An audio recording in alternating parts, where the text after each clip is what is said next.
Hi, welcome to ReneMarie Stroke of Luck. I'm ReneMarie, and we really planned an outline for this show, and we really wanted to pay honor and keep Paris and the situation that's going on in Paris and the entire world in our prayers.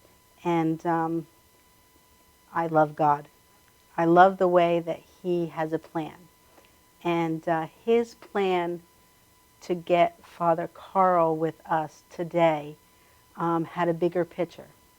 So we're going to get into the introducing Father Carl and really talking about his mission and how we connected.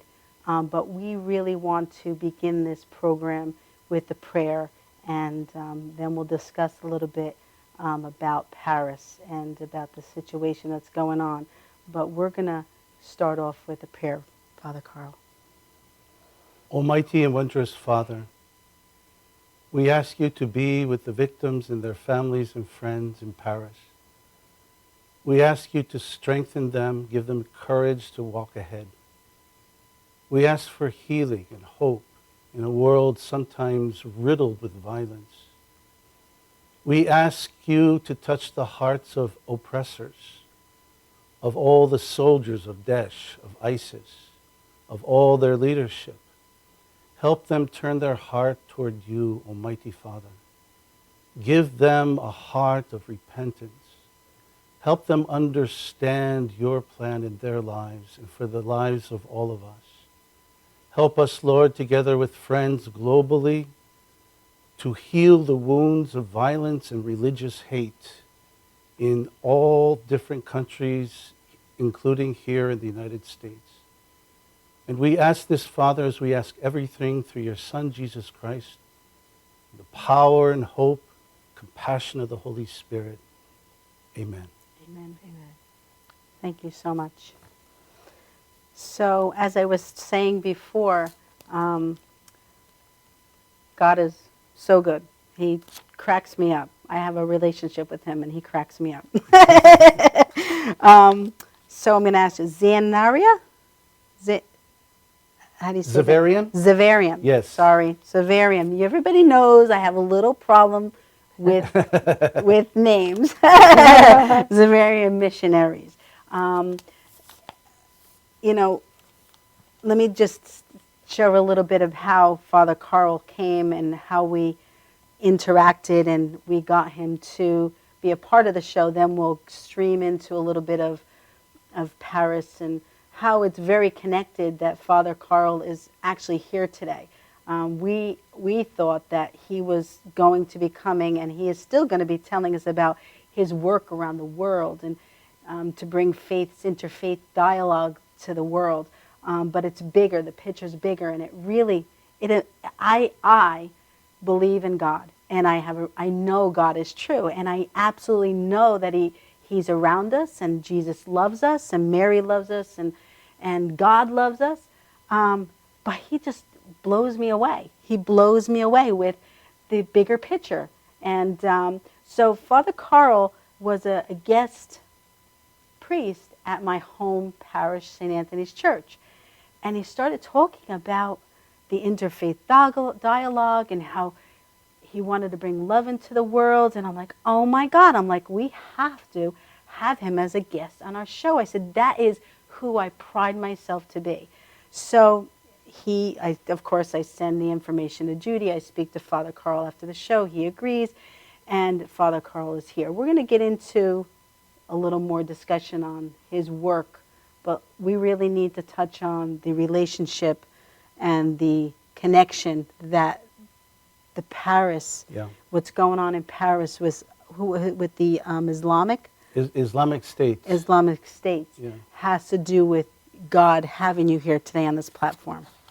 Well, I'm not sure yet what God has to do with me here, but I'm sure we'll find out eventually. But when we were talking before in the green room, you were sharing with me that, because I said to you, we'll talk about Paris and we'll talk about bringing hope and love, right. and you said to me that it really is connected. Absolutely. So explain to us a connection about that. Sure. Well, what's going on in the Middle East, and of course this terrible, terrible tragedy just occurred, which is one of many, many terrible tragedies that have occurred throughout the Middle East, Syria, Iraq, through not only Islamic State, but it's also an issue in Africa, Boko Haram they're called, of which our own missionaries have bodyguards in northern Cameroon because of them.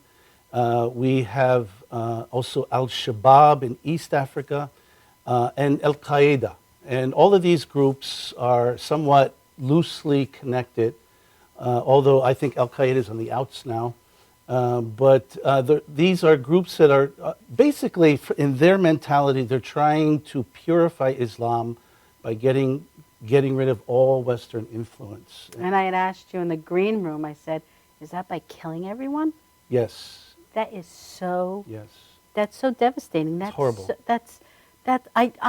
I can't wrap my brain around it. It's horrible. And it's hard for me not to think of them as psychopathology rather than normal human beings. But at any rate, there's a lot of things going on with regard to this, I'm sure, especially with regard to the coalition and the military trying to get at the leaders. We all know that military is not the answer, although it's part of the solution, I think, but we have to get down to be changing the minds and hearts of folks on the ground.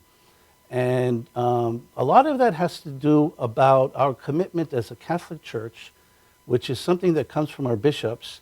When you see these terrible things going on out there, what can we do? Okay? Well, there's a lot of things we can do to help the survivors, the refugees, and all that kind of thing. There's many things there that are possible.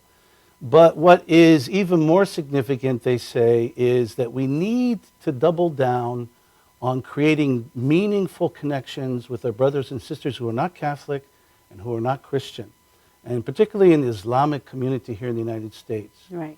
And Muslims in the United States, of course, they are not a unified body any more than Christians are. We're all they're as divided as we are, right. as Christians. But Muslims throughout this country are very, very keen on working with non-Muslims and with folks of all faiths a couple things, in order for help people understand that this has nothing to do with Islam itself.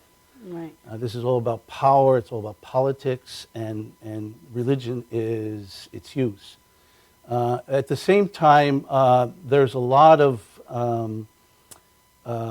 initiatives going on, interfaith initiatives with our Muslim brothers and sisters. I think, for example, the Shoulder to Shoulder program, which comes out of Washington, the Peace Islands Institute in New Jersey, which are Turkish Muslims who are promoting interfaith dialogue all over the world, including here in the United States.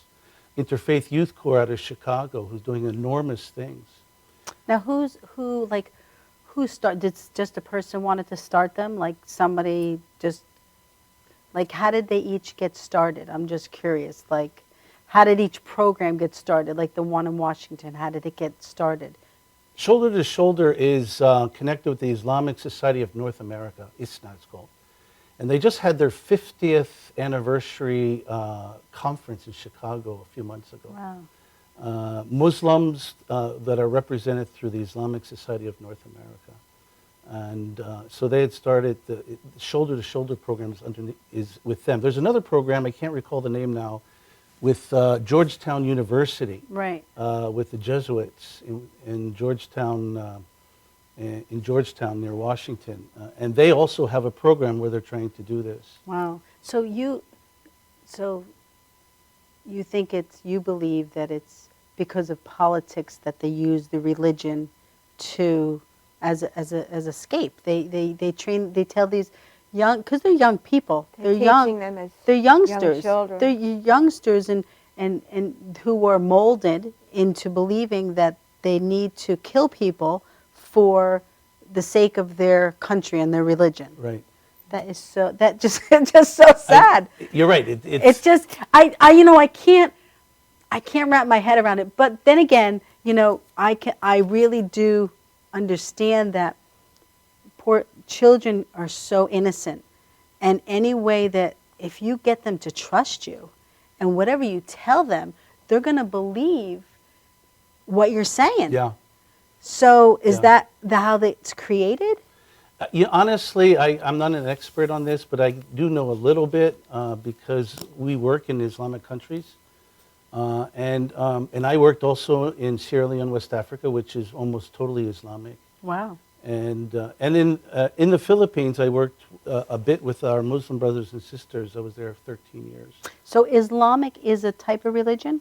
Islam is a religion that was, Islam is the religion of, it's the second largest religion in the world. Wow. And it's close to being more than that by Wow. 2060, they say. Wow. But Christianity is the largest in terms of numbers. Right, right. But right. like Christianity, just because someone is Muslim doesn't mean they all agree with each Right, other. right. So in fact, ISIS or Daesh or Islamic State have killed more Muslims than Christians. And because for them, Muslims should know better what it means to be a true Muslim. But Christians, for them, they're ignorant. They don't know any better. Right. So, they even give them the opportunity to renounce their faith, and they'll let them go. Wow. Whether that's true, who knows? Wow. But Muslims, no mercy. Wow. So in terms of persecution and the terrible things going on out there, not to minimize the great threat to Christians and other minority religions, but it's been mostly Muslims who've been victims of Wow. ISIS. Wow.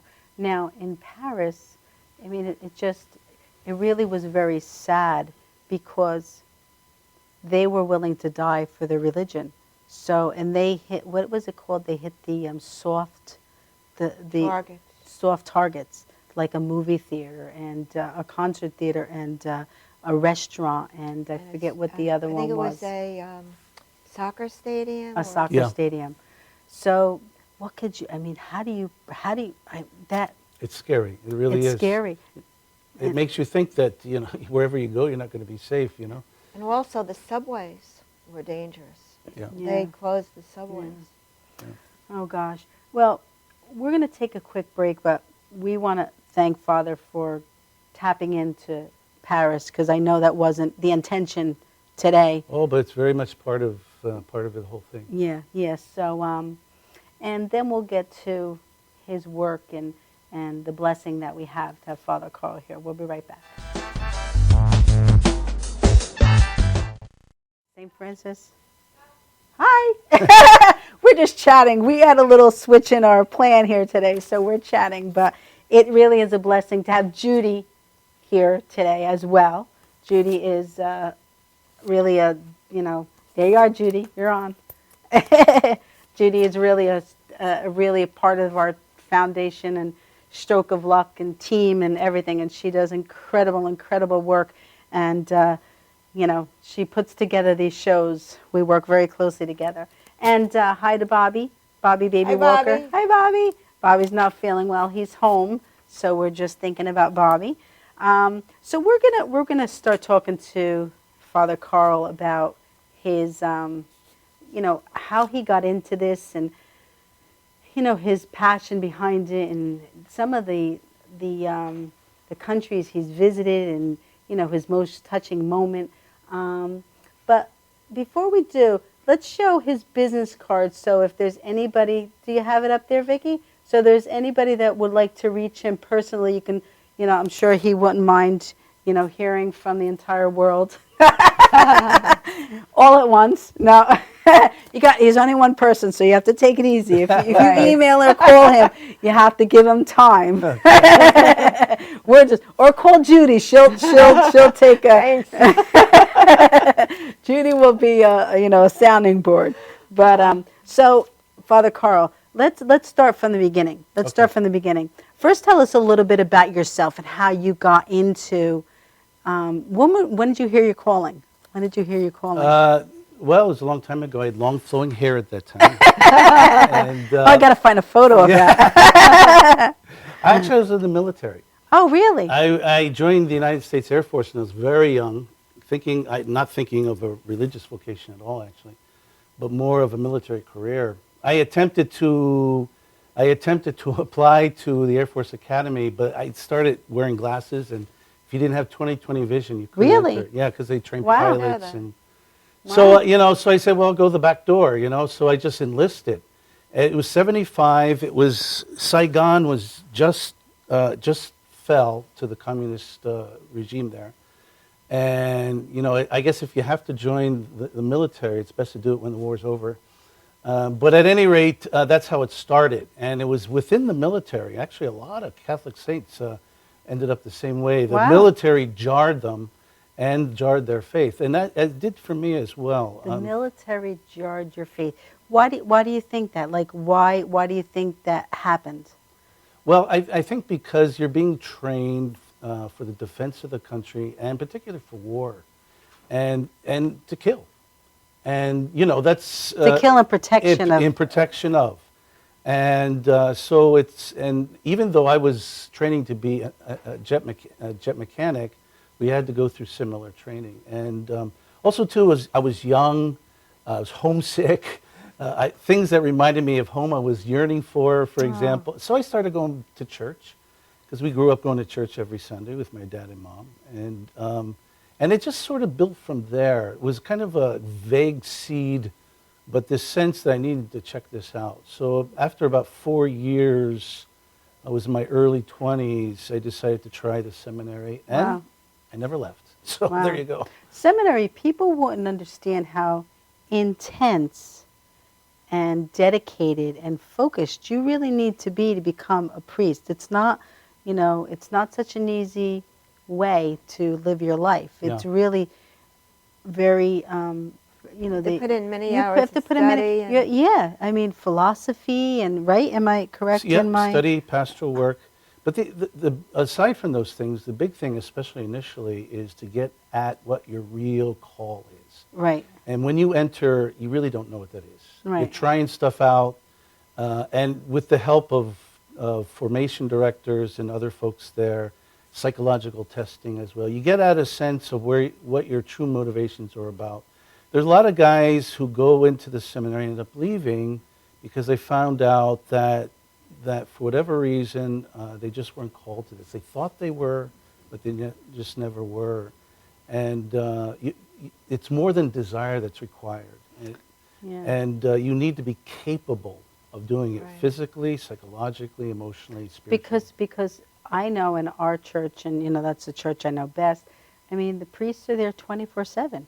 I mean, you get a call, somebody's on, somebody got into an accident, or somebody's in the hospital, Right. or someone's having a tragedy in their life, and you need, or somebody's having a baby. Whatever it is, your service is to You have to be honor very them. dedicated. And absolutely. It's overwhelming, and Absolutely. and I honor you guys, and And there's a lot of, I have to tell you, there's so many fine priests out there. There is. We can be negative sometimes, but I have met so many fine priests all over the world. And because I'm a missionary, I belong to a religious congregation. So we're a bit different than working in parishes here in the United States. Our work is very different than that. So let's roll into that now that you mentioned that. So tell us about your missionary. Okay, the purpose of our religious order in the United States is basically what we call the first announcement. And that's the place where there is no Christianity. And it's a place where we try to connect the Roman Catholic Church with this big, large mass of humanity around us that is neither Catholic nor Christian. So in Latin, they call it the mission ad gentes, which sprang up during Vatican II. But basically what it's all about is about helping the Catholic Church connect to this larger world that is not us. And Which is why I connected with you. That I found to be so incredible. It's so honorable, so humbling to know that we as Catholics, we see that there's life outside our religion. Absolutely, and well, it's the commandment of Jesus, isn't it? To go out to the whole world and proclaim the good news. At the end of the Gospel of Mark and Matthew. Now, Judy, do you want to say what you are? I'm Jewish. Right, you're Jewish, which I absolutely love this program because we have Bobby, who's Spanish, and he's also what is he? He's a black. He's, you know, Baptist? Or? no, he's of color. He's of color. Right, right. Then we have Judy, who is, you know, Jewish, and My I'm husband's Catholic. and her husband's Catholic. So we Great combination. Yeah. So, and we have Michelangelo, who is, you know, he's Spanish as well, and I'm Spanish as well. So I love the fact that we have a whole mix of. And not only that, but I go to church with Andrew, and he goes to temple with me. So Oh, we cool. really appreciate Yeah. both religions Yeah. and all religions. I love that. So anyway, go ahead. Okay. Well, you're right, because what you're saying is that we as Catholics, we don't live in an isolated tube somewhere. We Right. live amongst other people who are very different than ourselves. Very different than a few decades ago when our parents and grandparents lived in Catholic neighborhoods, and there was a strong sense of being Catholic and so on. And you didn't walk down the other neighborhoods. You make sure you stay in the Catholic neighborhood. You know, that whole world, that whole way of thinking has changed radically. Yeah, but you know what? Let's get into the bigger picture, because I'm talking about we're all Americans, though. You know what Right. I'm saying? And we're all used to the same culture, and we're, you know what I'm saying? Right. But out in the world, there's different cultures and different faiths and different colors and different. So it's got to be so humbling to meet them. And I was telling Father Carl before that I was invited to sing from Bobby Baby Walker at the Bronx Veterans Day Parade, and I Right. went there last year, and I was a little bit nervous about going into the Bronx, but you know, me in the Bronx, I'm like, you know, so, but what I loved about it was that they were people. They were wonderful, friendly, they were wonderful, warm. wonderful people, and so warm and loving, and I really had intense, wonderful conversations with each and every one of them. So, you know, tell us about, you know, some of the experiences that it has been like to meet. I mean, I'm sure you've met a world of people, but tell us a few of the people that you've met and you've Sure. experienced. Well, probably one of my most, I've worked in West Africa, in Sierra Leone, which is just a few days ago was declared Ebola free. They're still Wow, nervous that's there. great. They're still nervous there, but we have about 20 guys there. And I used to work in the inner city of Chicago, West Side, Lawndale area, and also in the Philippines for 13 years. And in all these places, like Africa, which is Sierra Leone, which is predominantly Muslim, Ahmadiyya Muslim, as well as other groups of Muslims there that come from East Africa. In all these places, we had just wonderful, warm relationships, particularly in Sierra Leone. We had wonderful relationships with our Muslim brothers and sisters there. And, you know, we would be invited to their homes for meals. And in very poor situations, at that time, Sierra Leone was the poorest nation in the world. Wow. There was no electricity, no telephones. Could you We imagine? used ham radios. And now it's different. Now there's even internet. More than half of the kids died before the age of 5 there. Oh, Wow. that's terrible. So there's a lot of things not going right, but their sense of warmth and hospitality. I'll give you one example of these people is amazing. That just south of them in a country called Liberia, there was a lot of refugees from Liberia coming up to Sierra Leone because of the war down there. And the United Nations never set up a refugee camp there. And you know why? Because the Sierra Leoneans took everybody in their homes. Wow. All these refugees. I don't know where that would ever happen. That's In beautiful. Wow. it was just, they have their problems too, there's no doubt about it, but their sense of their wide embrace and how their faith informs them to do that as Muslims. Wow. I found that phenomenal. Wow. And then I was hit with a tragedy in the Philippines. We were working with landless farmers who were trying to get land promised them from the government about 20, 30 years before. And they were very good at organizing. Filipinos are very good at organizing. And so the powers to be that owned the land, which are mostly wealthy people and so on, hired these extra militia people to kill the leaders. Oh. And when I was there up to about 2001, I was there early 90s, 2001, a couple hundred people were already assassinated. And there was this one situation where in Negros, which is in the southern Philippines, in this village, where these militia people just came in and mowed down the men. The widows and the orphans came up to Manila, and they held a hunger strike. They shaved their heads. They looked just like me, minus the beard. They shaved their heads, and they went on a hunger strike in the front of the Department of Agriculture. Wow. On the 15th day, they called me there. And they called me and an imam, who is the head of a Muslim community. And because they're Muslim and Christian there. And they asked us to provide some words of consolation for them, from a religious point of view. Right.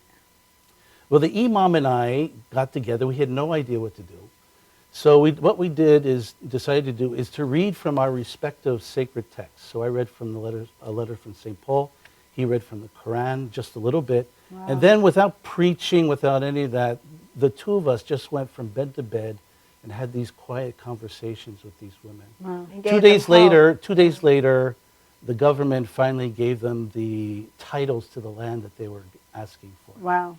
That's incredible. But it was a powerful thing for me in the sense, not only the horrible tragedy these women and their families went through, but it took a tragedy like this to bring Muslims and Christians together. And how tragedies happen all over the place, and why we need to come together when these tragedies occur. Wow. Yeah. Wow. That's incredible. We're going to take a quick break on that note. That's so people could really think about what we need to do as people. We're going to take a quick break, and when we come back, we're going to be showing, we're going to talk a little bit the founder, and then we're really going to give the platform to Father Carl to really share with the world the message that we all need to understand and learn together. So we'll be right back.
Legends TV presents Vaudeville Review in the 21st Century, December 5th, 2015 at Theater 294 Route 109 in Farmingdale, New York. Easily accessible by mass transit, Long Island Railroad, all major highways, the N72 Babylon bus right outside the door. Featuring hip-hop, R&B, magic, rock, comedy, poetry, pro wrestling celebrities, and much, much more.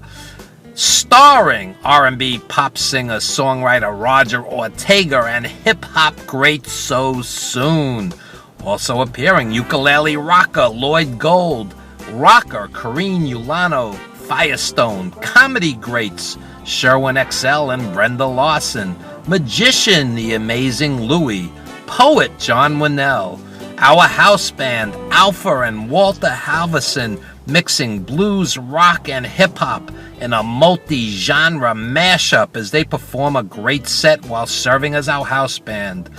And pro wrestling fans don't miss Rage and Vinny the Guido. Find us on Facebook, Legends TV, Evan Ginsberg, Steve Ludwig, and folks, you missed the birth of your mother and father. Don't you dare miss Legends TV's Vaudeville Review in the 21st Century, December 5th at Theater 294 Route 109, Farmingdale, New York.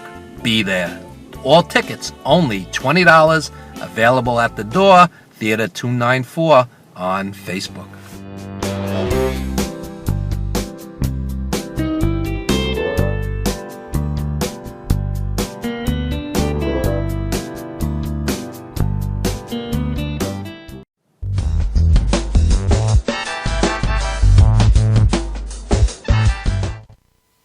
Hi, welcome back to ReneMarie Stroke of Luck.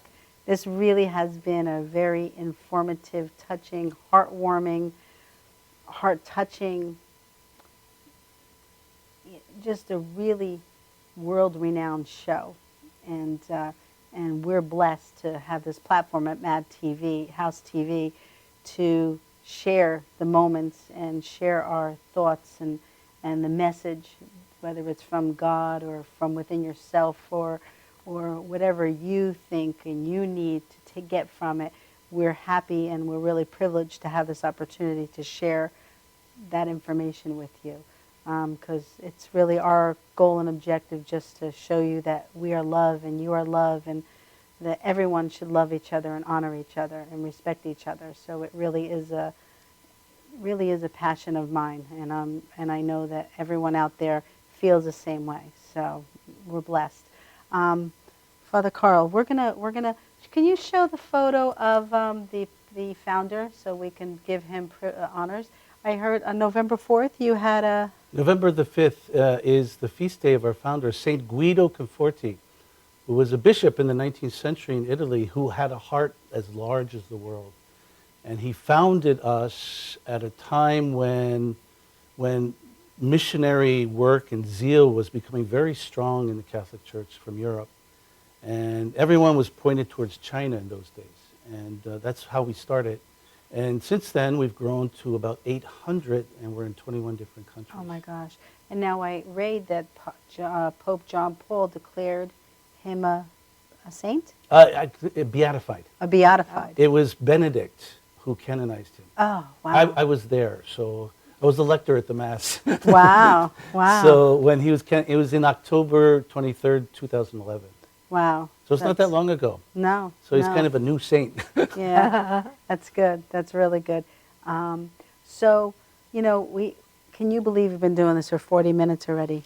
I know, time's going too quick. It goes too quick, and that's why I always want to make sure that my guests are aware of, the platform that they have, so that we don't miss this opportunity to touch the world. So really share with us, what's in your heart, and really what you would say to you have the whole world at your audience right now. Mm-hmm. So what would you, how would you want to express to them?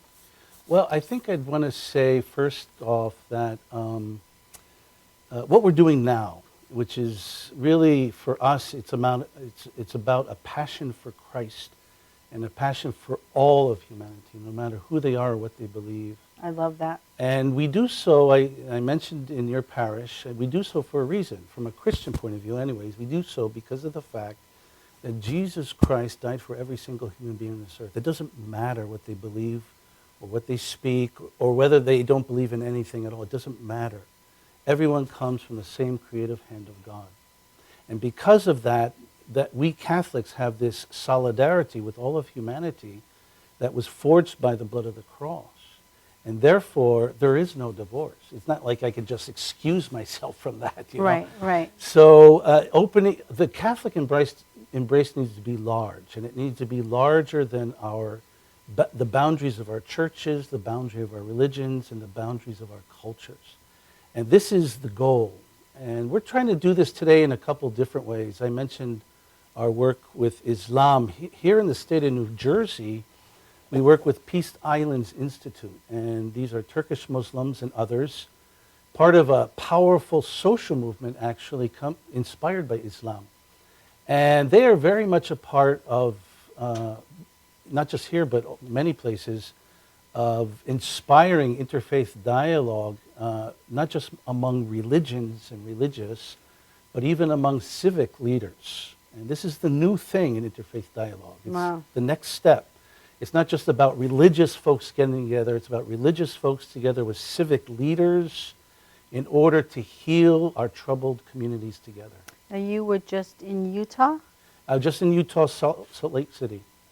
And you were at a faith, We were at what's called the Parliament of World's Religions. which is, blow my mind, incredible. Yeah, it's began in 1893. I can't imagine. Well, when I was with the Pope, I'll just speak from a space that I know. When I was at the Pope, I was with 1 million people that loved God and that loved. So the energy and the peace that was felt feel there, it in the air. you could just feel it. You could just, there was, I mean, it was so incredible. So I can't imagine being in that place. I mean, it's just incredible. Yeah. It's incredible. It was Salt Lake City in their convention center, and it was big enough. We had the grandson of Mahatma Gandhi there with us, and religious leaders from all over the world. The Catholic Church was also there, well represented. I thought the Christian presence was a bit weak, but Hindus, Muslims, Sikhs, Buddhists, Jainists, Wiccans, pagans. Wow. It's just, I mean, there were 50 different faith groups there, from 80 different nations, 10,000 people, and coming together in some of the trying things going on in the world around us.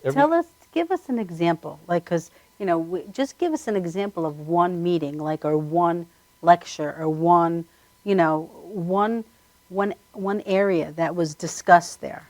Well, there were many, actually. There was large plenary sessions, and there were smaller workshops, panels. I gave a panel program there as well. And one that I was particularly interested in is the area of social media and how to strengthen interfaith dialogues through social media, and particularly how to mitigate religious hate. Religious hate, the internet is used for a lot of religious haters. ISIL used to have 60,000 Twitter accounts, and they are very powerful in reaching lots of people through social media. And social media is here, whether we like it or not. So we could either hook on, or we can use it in a positive vein, or we could not use it and get used against us. So we have to tap into using it. Absolutely. So that's what we did there. I spent a lot of time around issues around religious hate.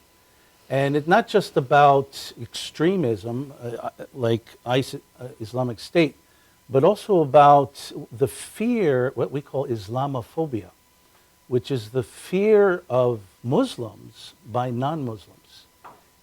That's true, especially in Europe and the United States. The fear of Muslims by non-Muslims. Right. Yeah, I've The heard fear of that. of Muslims. I'm just trying to comprehend that. I've heard of the that. fear of Muslims by Muslim- not. Oh, so like me Christians, being Catholics. afraid of Muslims because they're Muslim, not because Not- they're a part of anything. Right. or and not lashing getting out at to them. know them. Yes. Not- Lashing out at them. Right. For not example, getting to know them and talk with You know what? I Right. got to tell you a little story, a quick story.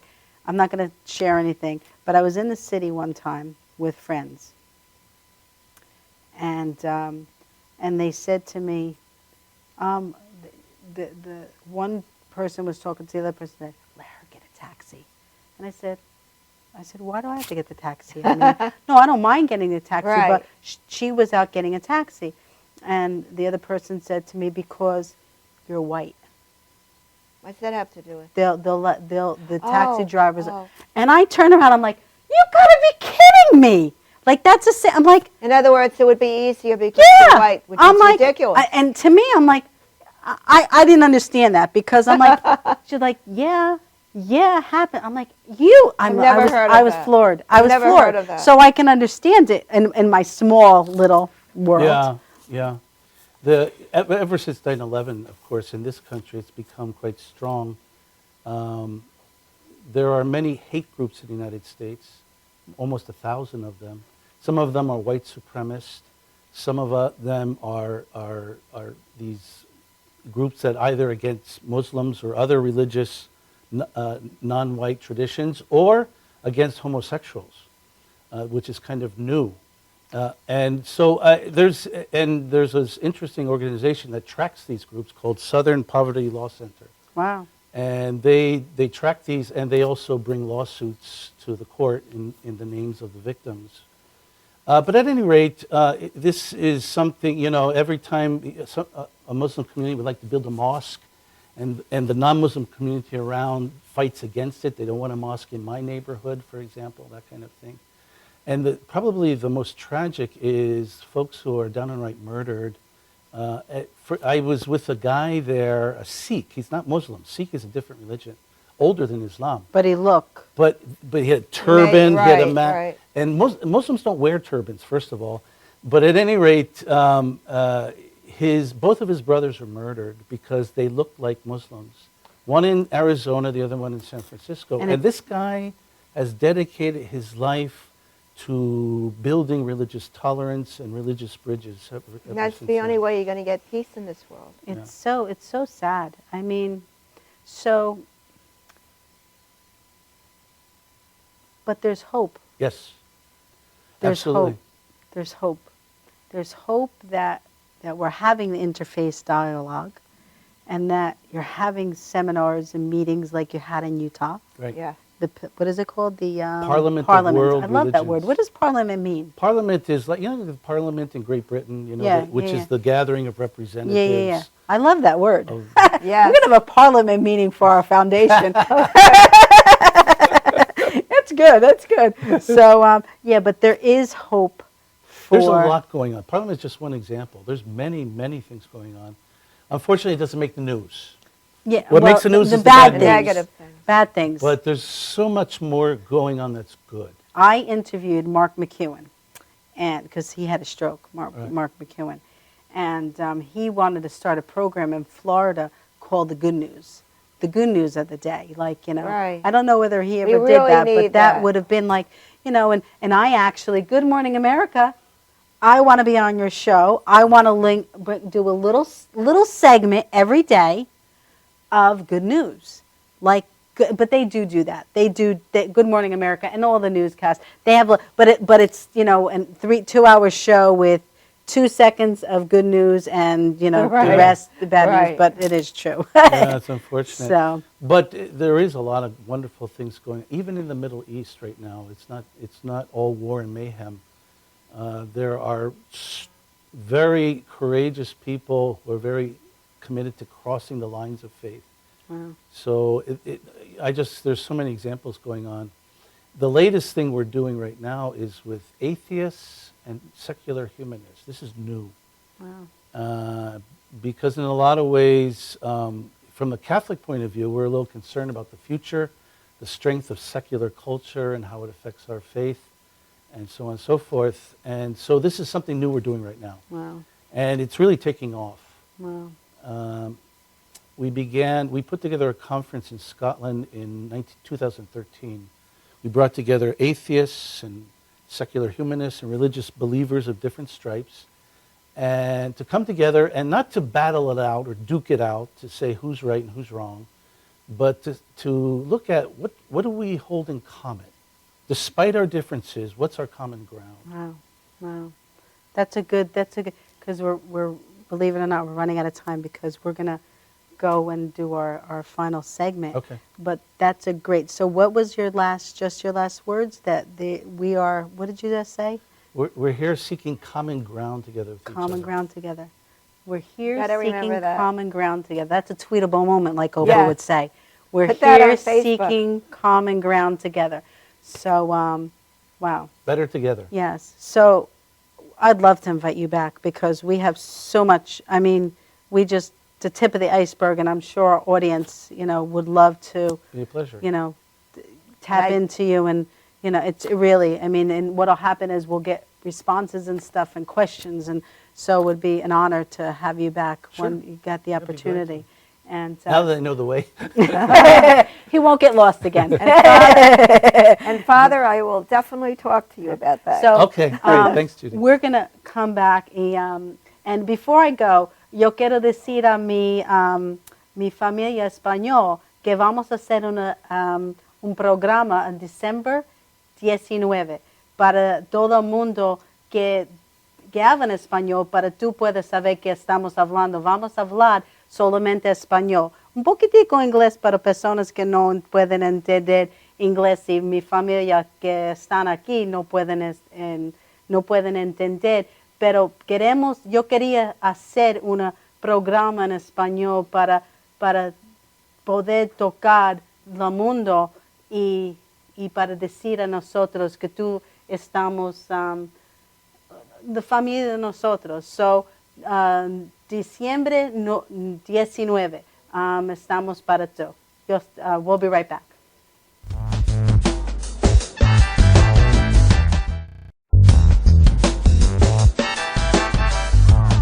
Do a live commercial. Hi, I'm ReneMarie, the president and founder of ReneMarie's Language of Love Foundation. I would like to personally invite you to our second annual telethon held right here on Madhouse TV. Did you know that nearly 80% of strokes could be prevented? By knowing the signs and getting to the hospital within a 4.5-hour window, you could save your life or someone you love life or anyone's life. Strokes do not discriminate who it affects and at what time. A stroke can happen at any time and play a huge impact in your life. Do you know what aphasia is? It is a result of a stroke or brain injury, which affects the ability to speak and communicate. Think about how you would feel if you cannot express yourself, even in the simplest forms. I am blessed to say that I am a stroke survivor and can humbly speak of the experience of how it feels to express myself, to not be able to express myself, and not to understand. It is devastating. Please join us on March 20th, 2016 on Madhouse TV for a Language of Love telethon, which supports strokes and aphasia. You can visit our website at www.languageoflovetelethon.org. Together, we are lifting our voices and changing the face of strokes and aphasia locally and around the globe. God bless you, and I'll see you on Madhouse TV on March 20th, 2016. God bless everybody. Ciao.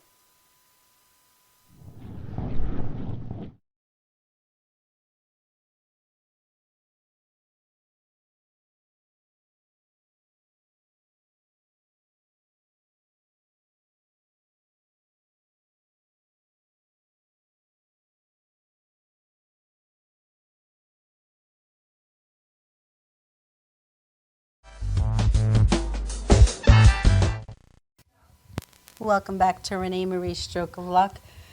Before we begin to sing I Believe in Music, which is just, I love to sing that song, so I have to sing it at the end of the show. And we're going to roll out singing Let There Be Peace on Earth.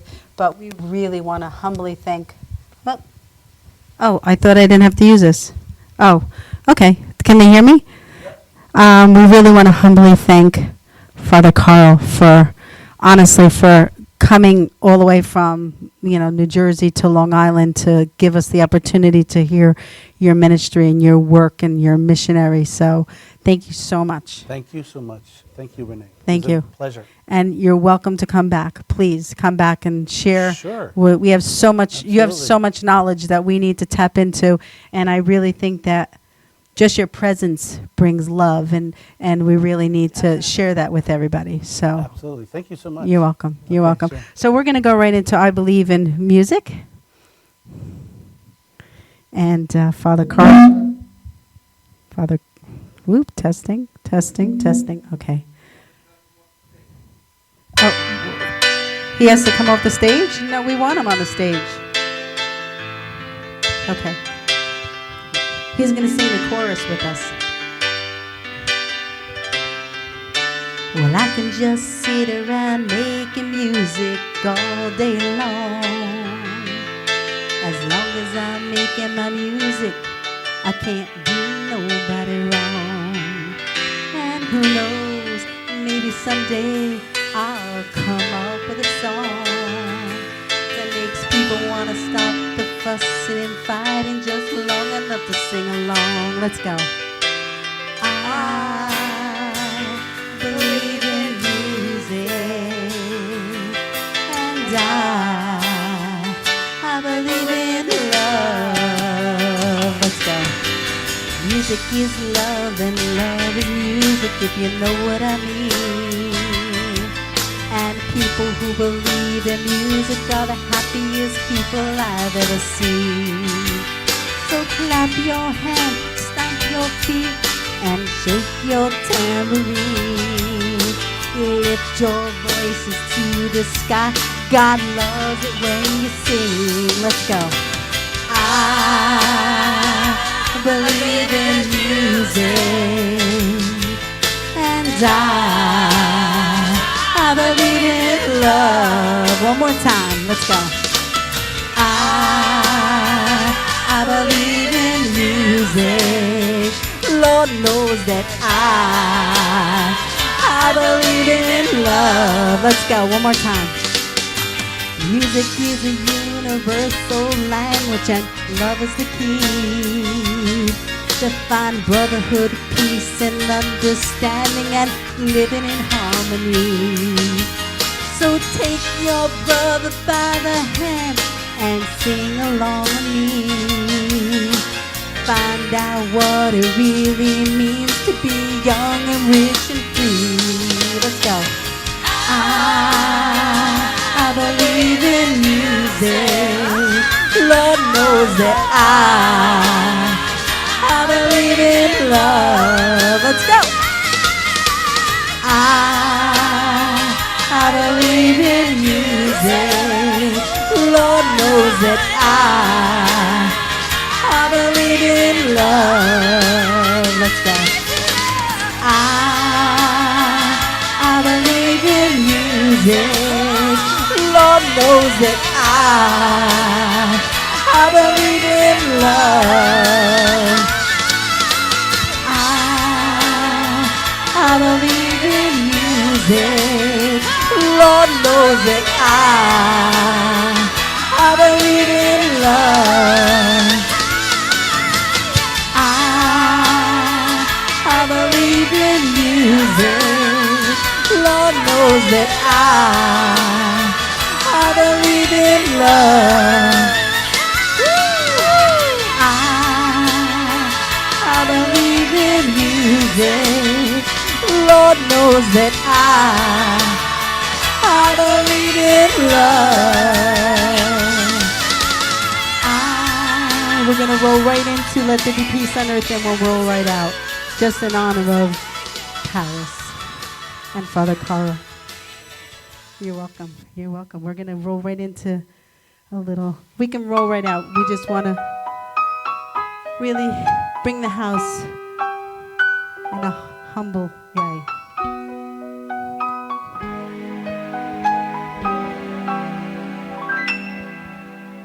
Let there be peace on earth, and let it begin with me. Let there be peace on earth, the peace that was meant to be.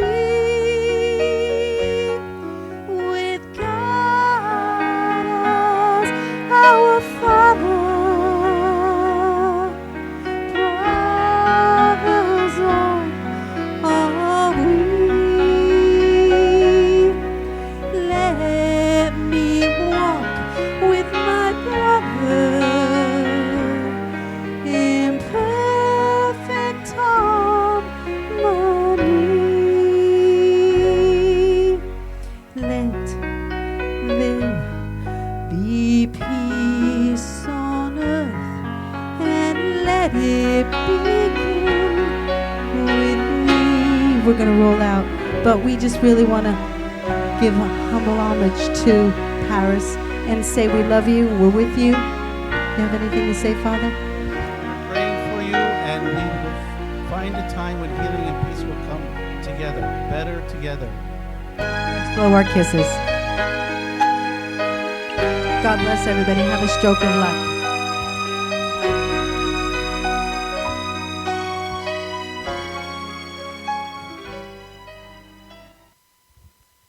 We went a little over, but